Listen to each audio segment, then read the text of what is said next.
Titan पनडुब्बी हादसे के बाद उठ रहे हैं कई सवाल, अगणित सवाल, और हादसा सिर्फ एक, और वो भी इतना भयानक जिसे सुनकर आपकी रूह कांप जाए, आपके पैरों तले जमीन खिसक जाए, आप सोचने पर मजबूर हो जाओ कि आखिर क्या हुआ होगा ऐसा। दोस्तों, कई सवाल हैं जिनके जवाब अभी दे पाना थोड़ा मुश्किल है, लेकिन जल्द ही आपके सारे प्रश्नों के जवाब आपके पास होंगे। वेल दोस्तों, हम बात कर रहे हैं उसी टाइटन पनडुब्बी की जो उस अथांग समंदर में समा गया जहाँ न जाने क्या क्या समाया होगा। जी हाँ दोस्तों, ये बात न तो आप जानते हैं न हम कि वो विशाल समुद्र जिनके सामने दुनिया भर की नदियां भी नतमस्तक हो जाती हैं, उसकी सीमा आखिर कहां तक है। आपको बता दे, ओशियन गेट की 22 फीट लंबी पनडुब्बी जिसका नाम टाइटन था, 18 जून को अटलांटिक सागर में डूब गई है। इसमें जो 5 लोग सवार थे वो कोई मामूली लोग नहीं बल्कि दुनिया के जाने माने रईस और अरबपति लोग थे जिनकी इस रोमांचित यात्रा में मौत हो गई है। मौत इतनी दर्दनाक थी, इसका आप और हम बस अंदाजा ही लगा सकते हैं। क्या बीत रही होगी उन परिवार वालों पर जिन्हें अपनों की डेड बॉडी तक नसीब नहीं हुई। आपको बता दे, टूरिस्ट पनडुब्बी टाइटन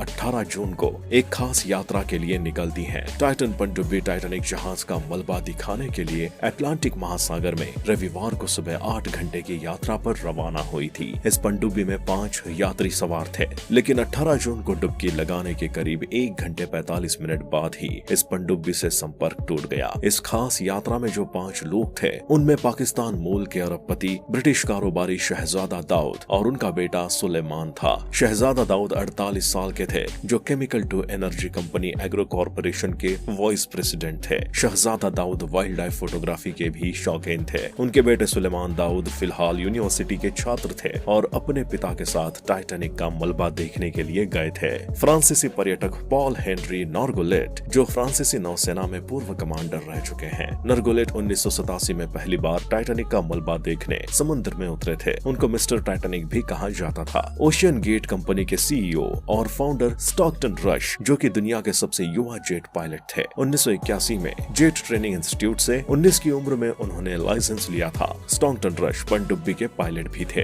ब्रिटिश उद्योगपति हामिश हार्डिंग, जिनकी उम्र लगभग 58 वर्ष थी, कहा जाता है हार्डिंग के नाम उत्तरी और दक्षिणी ध्रुवों के माध्यम से पृथ्वी का चक्कर लगाने का गिनीज वर्ल्ड रिकॉर्ड भी है। ये वही व्यक्ति हैं जिन्होंने अभी कुछ महीनों पहले भारत सरकार को नई सौगात दी थी, यानी इनकी मदद से ही नामीबिया से चीते भारत लाए गए थे। साथ ही वो साउथ पोल की कई यात्राएं भी कर चुके हैं। दोस्तों, ये 5 शख्स जिस टाइटन पनडुब्बी में बैठे थे उसका साइज किसी बड़े ट्रक के जैसा था, जिसकी लंबाई 22 फीट और चौड़ाई करीब 9.2 फीट थी, जो कि कार्बन फाइबर से बनी हुई थी। इस सबमरीन पनडुब्बी का इस्तेमाल समुद्र में रिसर्च करने और सर्वे करने में किया जाता था। इसे पानी में उतारने और ऑपरेट करने के लिए पोलर प्रिंस जहाज की मदद ली जाती थी। दोस्तों, आपको बता दे, महंगी पनडुब्बियों से घूमना कुछ अमीरों के शौक बनते जा रहे हैं, तभी तो बिना सर्टिफाइड इस पनडुब्बी में जाने के लिए ये लोग तैयार हो गए और करीब 2 करोड़ रुपए में अपनी मौत का सौदा कराए। दोस्तों, जब से टूरिस्ट पनडुब्बी का चलना शुरू हुआ है, ये जगह अमीरों के लिए टूरिस्ट डेस्टिनेशन बनता जा रहा है। लोगों ने समुद्र में हस्तक्षेप करना शुरू कर दिया है। ये लोग उसी जगह पर जाने के लिए निकलते थे जहाँ आज से कई साल पहले यानी 1912 में टाइटैनिक जहाज डूब गया था, जिसमें करीब 1500 लोगों ने अपनी जान गंवाई थी। इसका मलबा आज भी इस जगह पर मौजूद है जिसे देखने ये लोग गए थे, पर क्या मालूम था यहाँ पहुँचने से पहले ही इन लोगों की इतनी खतरनाक मौत होगी कि सोचने के लिए चंद सेकंड भी कम पड़ जाएंगे।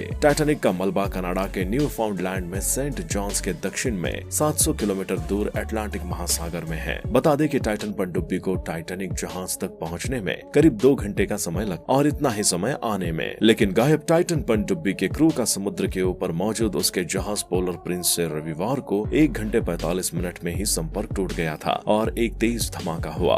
उस वक्त इस तेज धमाके की सही वजह मालूम नहीं थी। तब ये पता नहीं चल सका था कि आखिर ये धमाका है क्या। पनडुब्बी से संपर्क करने की काफी कोशिश की गई, लेकिन सब नाकामयाब साबित हुई। पनडुब्बी को ढूंढने के लिए बचाव दल ने दिन रात एक कर दिया, क्योंकि पनडुब्बी में अब कुछ ही घंटे की ऑक्सीजन बची हुई थी, जिससे परेशानी और बढ़ गई। जब ज्यादा समय बीत गया तो रेस्क्यू टीम टीम की मदद ली गई और पनडुब्बी की खोज शुरू हो गई। हर तरफ से प्रयास किया गया कि कुछ तो हाथ लगे। काफी मशक्कत के बाद आखिरकार पनडुब्बी का मलबा टाइटैनिक जहाज के 1600 फीट गहराई में मिला। टाइटन पनडुब्बी के डूबने के बाद अब बार बार एक ही सवाल उठ रहा है कि वो कौन सी ऐसी वजह थी जिसके कारण 5 लोगों को अपनी जान की कुर्बानी देनी पड़ी। क्या पनडुब्बी बनाने वाली कंपनी ने जाने वाले टूरिस्टों की सुरक्षा से कोई खिलवाड़ किया है या ये सिर्फ कमाई का एक जरिया था? ये सवाल मृत लोगों की फैमिली वालों के जहन में भी उठ रहा है और हमारे भी। दुनिया भर के लोगों के दिमाग में ये सवाल घूम रहा है कि जब पनडुब्बी सर्टिफाइड नहीं थी तो लोगों को कैसे इसमें गहराई तक भेजा गया? पहले क्यों उस पनडुब्बी को गहराई में ले जाकर परीक्षण नहीं किया गया? क्या खामियां थी उस पनडुब्बी में जिसे पहले ही सुधारा नहीं गया? सवाल बहुत है पर जवाब कुछ भी नहीं। ये जितना रोमांचित सफर था उससे कहीं ज्यादा खतरों से भरा हुआ भी था।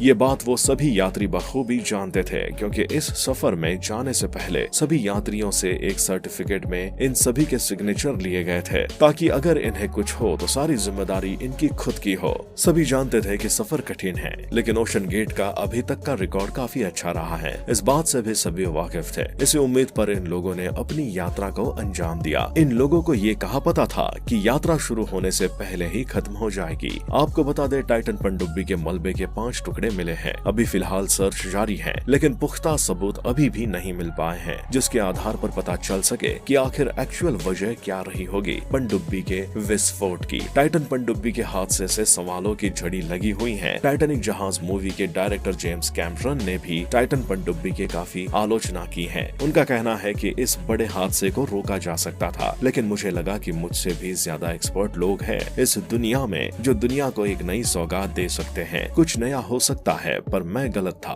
कैमरन खुद टाइटैनिक जहाज को देखने समुद्र की गहराइयों में जा चुके हैं। उन्हें पनडुब्बियों के बारे में अच्छी खासी जानकारी है। उन्होंने एक इंटरव्यू में ये भी कहा है कि ओशन गेट के इस पनडुब्बी को गलत तरीके से बनाया था। उनका ये भी कहना है कि अगर आप एक मोटी रकम लेकर लोगों को ऐसी जगह ले जाते हैं तो उनकी सुरक्षा के पूरे इंतजाम भी होने चाहिए। यहाँ न तो पनडुब्बी के आकार प्रकार में ध्यान दिया गया और न ही इंजीनियरिंग कमेटी की बात ही सुनी गई। गहरे समुद्र में जाने वाली पनडुब्बियां आमतौर पर गोलाकार होती हैं, लेकिन टाइटन पनडुब्बी ट्यूब के आकार की थी। इसे बनाने वाला मटेरियल भी अलग था। न ही इसे किसी संस्था ने प्रमाणित किया था और न ही इसकी पहले से कोई टेस्टिंग की गई थी। एक रिपोर्ट में बताया गया कि लापता पनडुब्बी में 10 साल पुराने गेमिंग कंट्रोलर का भी इस्तेमाल किया गया था जिसने काम करना बंद कर दिया होगा। वहीं कुछ विशेषज्ञों का मानना है कि पनडुब्बी जब गहराई में जा रही थी तो उसमें तकनीकी खराबी आ गई होगी। फिलहाल बचाव कर्मियों का कहना है कि लाशों को निकाल पाना आसान नहीं है। यहाँ पानी का प्रेशर बहुत ज्यादा है और बहुत ठंडा भी। यहाँ काफी अंधेरा भी है। खोजकर्ताओं ने बताया कि पनडुब्बी का मलबा टाइटैनिक जहाज के 1600 फीट दूर मिला।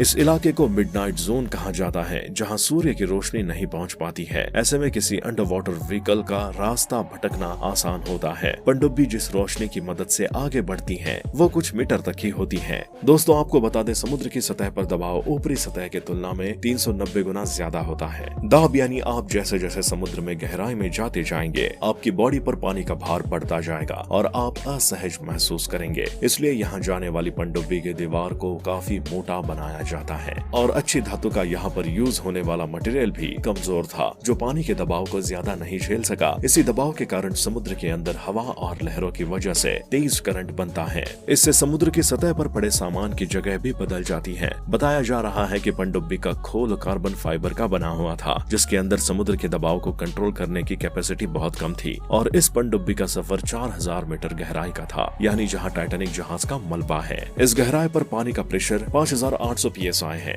ये वो प्रेशर है जिसमें एक स्क्वायर इंच के हिस्से में एक बड़ा विशाल हाथी खड़ा कर दिया जाए। फिलहाल काफी मशक्कत के बाद पनडुब्बी के मलबे के कुछ टुकड़े मिले हैं। अमेरिकी कोस्ट गार्ड का कहना है कि हो सकता है कि पनडुब्बियों के टुकड़ों में मानव अवशेष को फिलहाल जांच एजेंसियों के द्वारा जांच की जा रही है। जांच में पता लगाने की पूरी कोशिश की जाएगी कि हादसे की मेन वजह क्या थी। कनाडा के समुद्र से बरामद मलबे को अमेरिका के बंदरगाह ले जाया गया है जहां बड़ी सावधानी से इस मलबे से इंसानी अवशेष तलाश किए जाएंगे। इस पनडुब्बी हादसे की जांच के लिए अमेरिका के कोस्ट गार्ड ने एक उच्च स्तरीय जांच शुरू की है जिसे मरीन बोर्ड ऑफ इन्वेस्टिगेशन नाम दिया गया है। विशेषज्ञों का कहना है कि अभी हादसे के बारे में पता लगाने के लिए बहुत काम किया जाना बाकी है ताकि भविष्य में इस तरह की घटनाएं ना हो। अंत में मैं सिर्फ इतना कहूंगा, ये प्रकृति हमें जितना देती है उससे कहीं ज्यादा छीन भी लेती है। अगर हमने प्रकृति से खिलवाड़ किया तो या प्रकृति की शक्ति को जान जाओ और फिर काम करो, या फिर अपनी शक्ति बढ़ा दो ताकि आप उसके अंत तक जाकर बिना कोई परेशानी के सफर कर सको। इन संसार में रहस्यों की भरमार है, खासकर समुद्र में जहाँ हमारी रिसर्च आज भी आधी अधूरी है। दोस्तों, जानकारी पसंद आई हो तो शेयर करना मत भूलिएगा, साथ ही वीडियो को लाइक भी कर दीजिए। आपके दिमाग में समुद्र से जुड़े कौन कौन से सवाल चल रहे हैं आप हमें कमेंट कर सकते हैं। हम पूरी कोशिश करेंगे आपके सवालों के जवाब देने की।